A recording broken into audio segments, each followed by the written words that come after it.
Isang matagumpay na anti-illegal drug operation ang ikinasa ng kapulisan sa bayan ng Sultan Mastura sa probinsya ng Maguindanao del Norte na ikinahuli ng 3 individual sa isinagawang bypass operation alas 7:20 nitong gabi ng Huwebes, Pebrero 5 ng taong kasalukuyan sa bahagi ng Barangay Namukan. Ikinasa ng Municipal Drug Enforcement Unit o MDEU ng Sultan Mastura Municipal Police Station bilang lead unit ang operasyon sa pamumuno ni Police Major Albert M. Carbonco na siyang Chief of Police. Kasama sa joint operation ang mga tauhan ng 3rd Mobile Platoon, 14 of 1st Regional Mobile Force Battalion 14A at Provincial Drug Enforcement Unit ng Maguindanao del Norte Police Provincial Office alinsunod sa koordinasyon sa Philippine Drug Enforcement Agency o PDEA. Sa operasyon, matagumpay na nakabili ang isang police pusher buyer ng 6 na piraso ng head seal transparent plastic sachet na naglalaman ng hinihinalang shabu na may tinatayang bigat na 1 gramo at halagang 6,800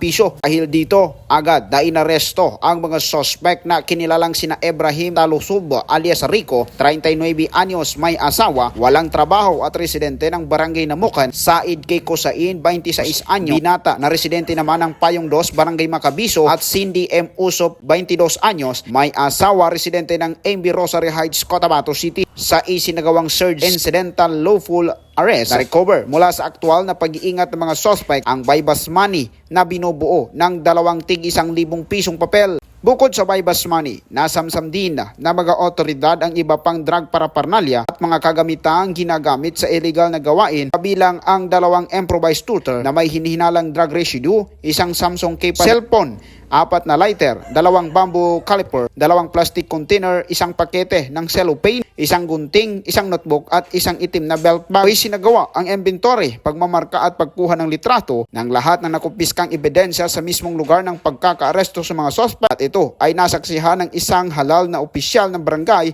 at isang kinatawan mula sa media alinsunod sa Section 21 ng Republic Act 9165. Sa nasabing operasyon, nasaksihan mismo ni Honorable Mohajirin T. Ibrahim na siyang punong barangay ng Namukan, Sultan Mastura sa lalawigan ng Maguindanao del Norte. Actually, matagal na itong may mga complaints sa atin yung mga residente. Subalit, ilang bisis na tayo nagtawag sa barangay sa mga taong ito, lalo lang na yung isang residente dito. Ilang bisis natin giwarningan dito sa barangay.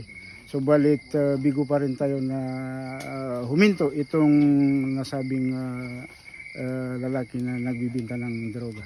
Ayon kay Barangay Chairman Mohajirin T. Ibrahim, mahigpit na tinututukan ito ang kampanya laban sa illegal na droga sa kanyang lugar. Ngayon, ang 3 suspect ay nasa kustudiya na ng Sultan Mastura Municipal Police Station para sa booking at dokumentasyon habang inihahanda na ang kasong paglabag sa Section 5, Section 12 at Section 15 ng Article 2 ng Republic Act 9165 o ang Comprehensive Dangerous Drugs Act of 2002. Muling iginiit ng kapulisan ng Sultan Mastura MPS ang kanilang matibay na paninindigan laban sa illegal na droga, sabay ng panawagan sa publiko na makipagtulungan sa mga otoridad upang mapanatili ang kapayapaan at kasaganahan sa bayan ng Sultan Mastura sa lalawigan ng Maguindanao del Norte. Para sa Big News Ngayon, Pilipinas, Patrol Numero 10, Jomar Abdul.